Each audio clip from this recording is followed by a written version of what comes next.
જય જગદીશ હરે પ્રભુ જય જગદીશ હરે ભક્તજનો કે સંકટ પલ में दूर करे ओम जय जगदीश हरे। हे भगवान बधायનું હારું કરજે ને શરૂઆત મારાથી કરજે। એ બા હવે તમે તમારું આ જલ્દી પતાવો ને તો હારું હો। એલી વહુ નિરાતે ભગવાનનું નામ તો લેવા દે। તને તો ખબર છે ને હું વર્ષોથી આમ જ પૂજા કરું છું। બા હું તમારાથી હાવ થાકી ગઈ છું। નથી હક લેતા કે નથી કોઈને હક લેવા દેતા। આ 6 વાગ્યામાં ઘંટી વગાડીને તમે મારું મગજ ખરાબ કરી નાખ્યું બા। તું કેમ બહાર આવી? તારું બધું કામ પતી ગયું કે પછી અમારી વાતું સાંભળવા દોડીને બહાર આવી? ભીખી હવે તો હદ થાય છે હો।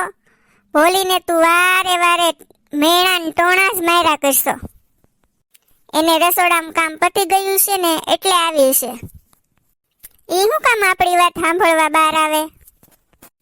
હા મમ્મી મારું રસોડામાં બધું કામ પતી ગયું છે અને તમે કહેતા હો ને તો અહીંયા લઈ આવું।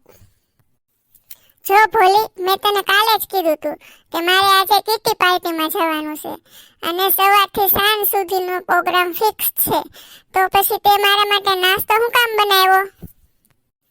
તું છે ને વાતે બધું ભૂલવા માંડી છો। અરે મમ્મી મને એમ કે તમારે બપોર પછીનો પ્રોગ્રામ હશે અને કિટી પાર્ટી તો આમે સાંજે જ હોય છે ને એટલે મેં તો બપોરની રસોઈ પણ બનાવી નાખી છે। ભીખી તું આ કિટી પાર્ટી અને સમાજ સેવાનું કામ બંધ કર ને તો સારું છે હો। અને થોડુંક ઘરમાં ધ્યાન આપ। અઠવાડિયામાં 4 દિવસ તો તું બહાર જ હોશો। અમારે તારી હારે કંઈક વાત કરવી હોય તો તારી આગળ ટાઈમ જ નથી હોતો। બા તમે આ બધો વહીવટ કરવાનો રહેવા દો। તમને ખબર છે આજે સમાજમાં મારું કેટલું મોટું નામ છે? અને હા કાલે મારો ટીવીમાં ઇન્ટરવ્યુ આવવાનો છે પણ હવે બધું છોડો। તમારી હારે વાત કરવામાં તો કાંઈ મતલબ જ નથી। મમ્મી બાની વાત સાચી છે। લગ્ન કરીને હું 3 વર્ષથી આ ઘરમાં આવી પણ તમારી સાથે બેસીને શાંતિથી વાત કરવાનો મોકો જ મને નથી મળ્યો। ભોલી હું શું વાત કરું તારી સાથે? તારી વાતનો કોઈ અર્થ હોય છે ખરો? અને તમારા લોકો પાસે કુટુંબની અને સગાવાલા સિવાય કોઈ વાત હોય છે? અને હા મને આ ફાલતુની વાત કરવામાં કોઈ જ રસ નથી। ભીખી પહેલા આપણે આપણા પરિવારને સાચવવાનો હોય પછી સમાજ સેવા કરવાની હોય। હવે તો તું એક વહુની સાસુ બની ગઈ છો અને કાલ સવારે બીજી વહુ પણ આવવાની છે। ભીખી 2 મહિના પછી આપણા માધવના લગ્ન છે અને કાલ સવારે બીજી વહુ પણ લાવવાની છે। યાદ છે ને તને? બા આ બધી મને ખબર છે પણ અત્યારે આ વાત કરવાનો કોઈ મતલબ નથી। મારી પાસે આ વાત કરવાનો કોઈ જ ટાઈમ નથી। મારે બહાર જવાનું છે। પ્લીઝ તમે છે ને મહેરબાની કરીને મારો મૂડ ખરાબ ના કરો। હરિ ઓમ નમઃ શિવાય ઓમ નમઃ શિવાય ઓમ નમઃ શિવાય। આ વહુ ગઈ અને 3 કલાક થઈ ગયા ભીખીને। એ તો ઠેઠ સાંજે આવવાની છે ને હવે તો। બેટા ભોલી આજે તે જમવાનું બહુ સરસ બનાવ્યું તું હો બપોરે। જોકે દરરોજ તું સારું જ બનાવે છે પણ આજે તો શાકનો સ્વાદ કંઈક અલગ જ હતો। અરે બા તમે ભૂલી ગયા આ શાકની રેસીપી તમે તો મને આપી હતી। તમે રેસીપી આપો અને હું બનાવું પછી શાકમાં કઈ ઘટે? ભોલી આટલી સરસ રસોઈ તારી સાસુના નસીબમાં નહીં હોય। આટલું સારું જમવાનું ઘરનું મૂકીને અઠવાડિયામાં 4 વાર તો એ બહાર જમવા જાય। એની હાલતા ને ચાલતા તબિયત બગડે છે તો એ સમજતી જ નથી અને આ સમાજ સેવાના કામને લીધે બહાર ભટક્યા જ કરે છે। કોણ સમજાવે એને? બા એક વાત પૂછું? મારા સાસુ પહેલેથી જ આવા છે કે હમણાં એને સમાજ સેવાનો ચસ્કો લાગ્યો છે? બેટા, તને હું વાત કરું, આ તારી સાસુ છે ને એ મોટા ઘરની દીકરી છે અને એના બાપુજીનું સમાજમાં બહુ મોટું નામ હતું.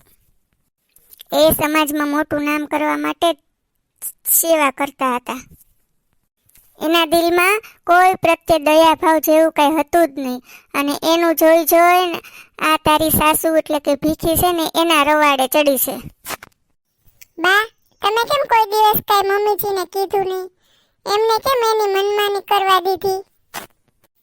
તમે તો એના સાસુ છો, તો બે શબ્દ કહીને વાળી દેવાય ને.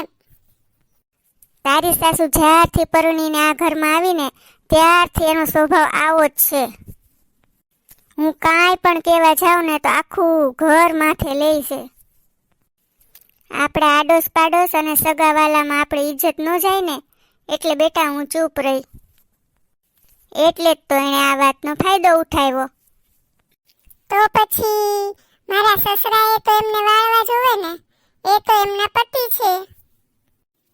એમણે કેમ આ બધું મૂંગા મોઢે સહન કર્યું બા?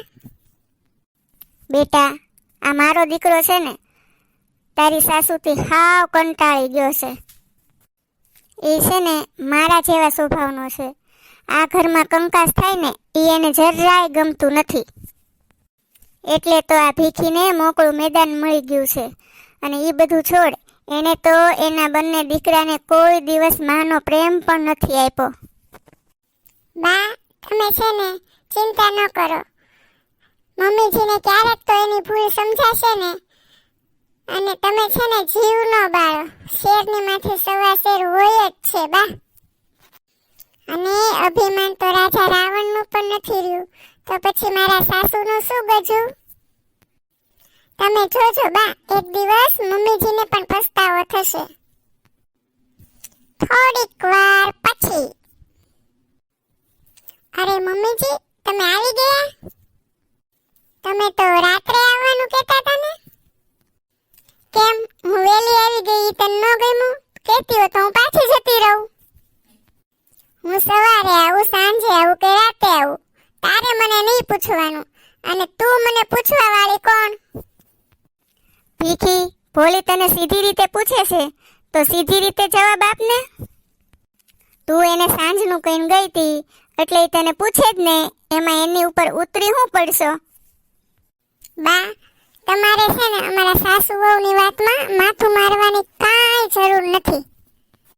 તમે છે ને તમારા કામથી કામ રાખો અને મારી વહુનું ઉપરાણું લઈને તમારે મને બિલકુલ કાંઈ કહેવાનું નથી. મમ્મીજી, તમે બાને શું કામ સંભળાવો છો? એને તો તમને ખરાબ લાગે એવું કાંઈ કીધું નથી. અને તમે રાત્રે આવવાના હતા અને વેલા આવી ગયા ને એટલે મારાથી પૂછાઈ ગયું. હવે નહીં પૂછું બસ. તારે સાંભળવું છે ને કે હું કેમ વેલી આવી? તો સાંભળ. અમારા કિટી પાર્ટીના મેમ્બર ઝીણકીબેન છે ને એના સાસુ ગુજરી ગયા એટલે વેલા આવી ગયા. એટલે અમારે રાતનો પ્રોગ્રામ જમવાનો કેન્સલ થયો અને વેલી ઘરે આવી ગઈ. ઝીણકીબેનના સાસુ બીમાર હતા, દવાખાને હતા કે પછી ઘરે જ તે દેહ છોડ્યો? અરે કેટલા દિવસથી હોસ્પિટલમાં જ હતા, આઈસીયુમાં, અને હોસ્પિટલમાં જ ગુજરી ગયા. હે, તે ઝીણકીના હાહુ બીમાર હતા અને ઈ તમારી યારે કીટી પાર્ટીમાં આવી હતી? એને એના હાહુ પાસે હોસ્પિટલમાં ન રહેવું જોવે? બા, આવા લાગણી વેડા છે ને આ જમાનામાં ન હાલે. ઝીણકીના હાહુ બીમાર હતા પણ એને થોડી ખબર હતી કે ઈ ગુજરી જવાના છે. અને ઈ બીમાર હતા, ગઈઢા હતા, ગમે ત્યારે જવાના તો હતા જ. એના હિસાબે કઈ કીટી પાર્ટી થોડી મિસ કરાય.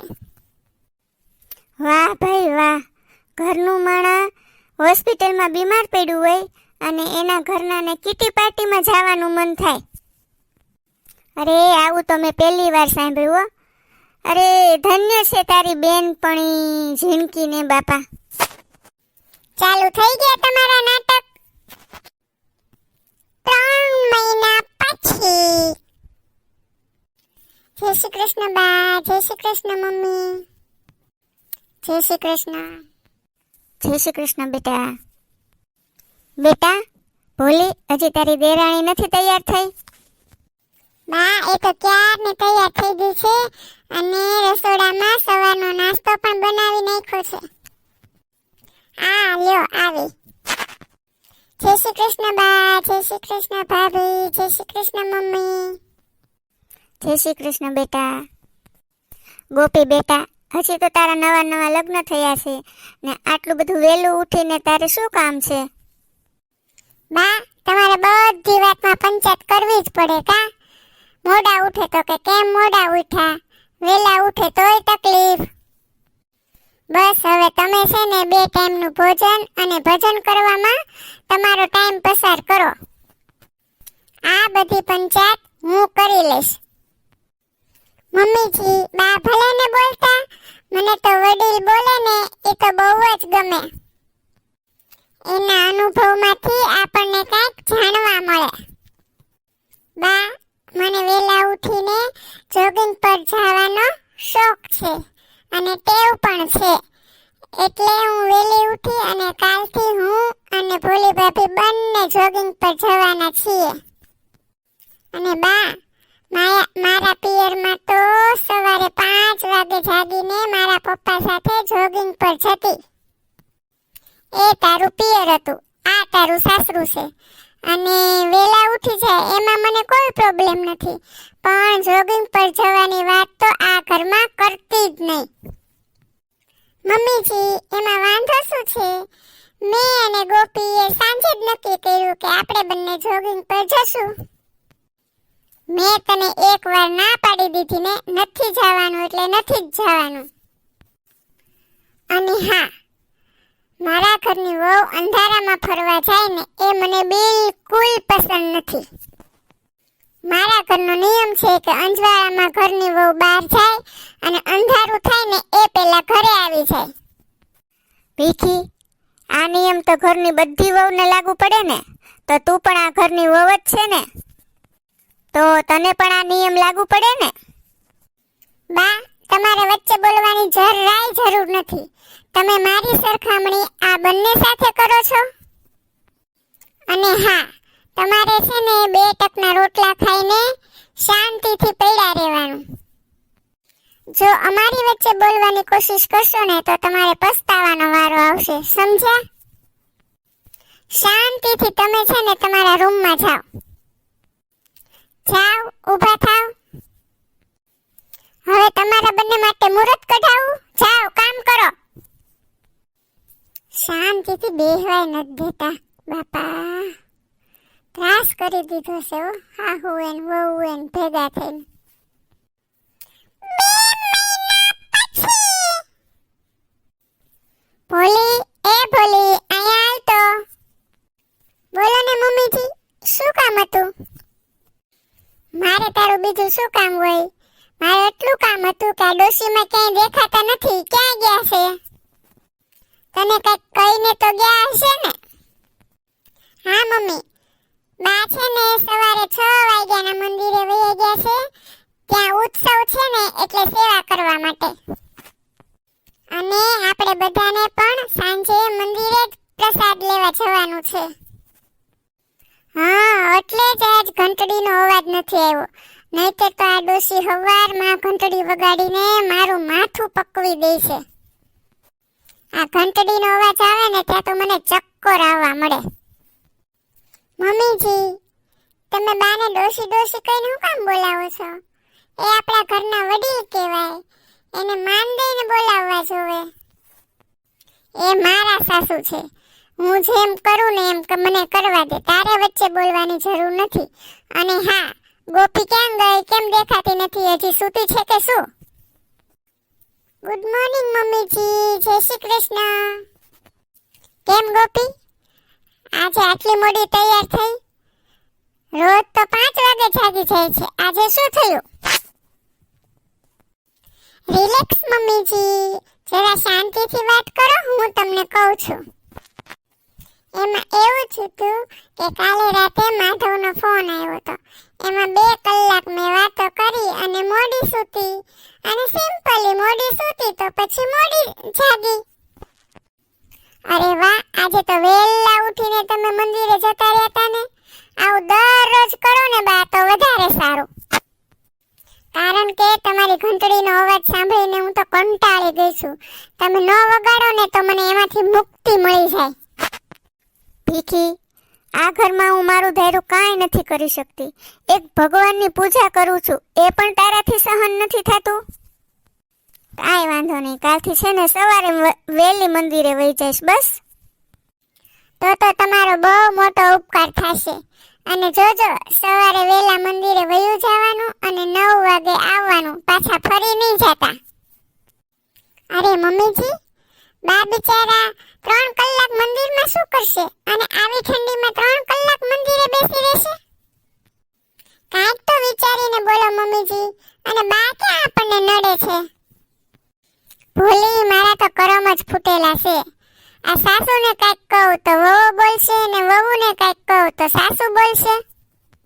આ સાસુ વહુમાં હું ક્યાંયની નથી રહી. શી ખબર હવે મને આમાંથી છુટકારો ક્યારે મળશે. મમ્મીજી, માફ કરજો, પણ આ બધું જ તમારા કારણે થાય છે.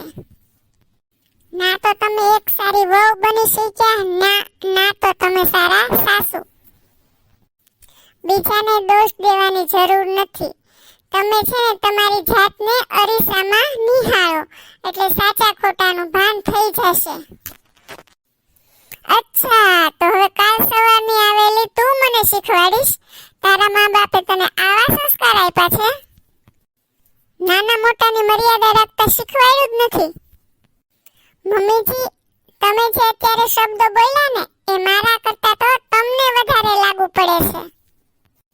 સોરી, મારે તો તમને કેવું ના જોઈએ, પણ કહું છું. સંસ્કાર તો તમને તમારા મા બાપે નથી આપ્યા. કોક દિવસ શાંતિથી મારી આ વાત ઉપર વિચાર કરી જોજો. ગોપી, એના ભૂલીશ કે આ તારું સાસરું છે, પિયર નથી. અને હું તારી સાસુ છું, માં નહીં. ભીખી બેન, પિયર તો તમારું પણ નથી. અમે જેમ તમારા દીકરાની વહુ છીએ ને, એમ તમે પણ બાના દીકરાની વહુ છો. પણ તમે કોઈ દિવસ બાને સાસુ તરીકે માન સન્માન આપ્યું છે ખરું? માટે બાવળ વાવીને કેરી ખાવાની ઈચ્છા ન રાખતા. બસ ગોપી, બસ કર. આ તું શું કરી રહી છે? મમ્મીજી જે બા સાથે કરે છે, એ જ તું પાછી મમ્મીજી સાથે કરી રહી છો? તો પછી તારામાં અને મમ્મીજીમાં શું ફેર? મમ્મીજી, તમે એક વાતનો વિચાર કરો કે તમારા પિયરમાં તમારા ભાઈની વહુ તમારા મમ્મી સાથે આવું વર્તન કરશે તો શું તમારી મમ્મીને ગમશે?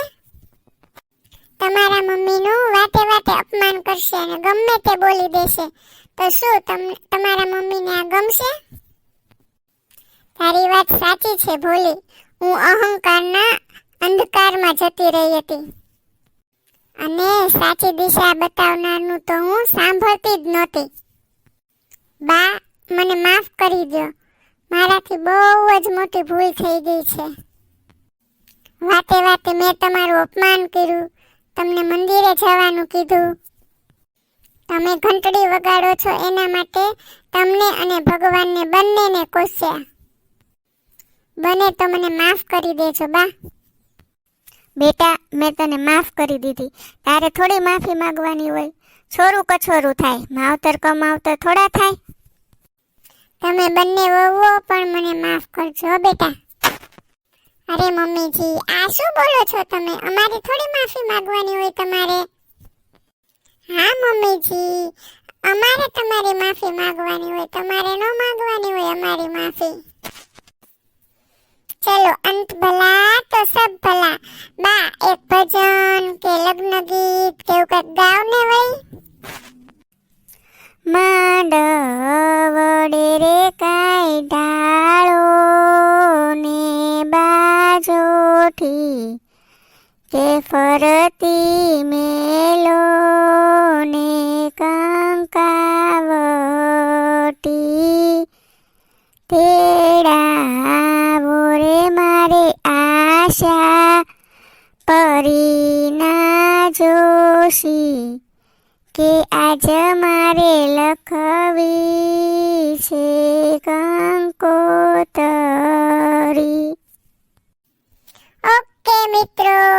તમને અમારો વિડીયો ગમે તો લાઈક, શેર અને સબસ્ક્રાઇબ જરૂર કરી દેજો. કમેન્ટ પણ કરજો. ધન્યવાદ.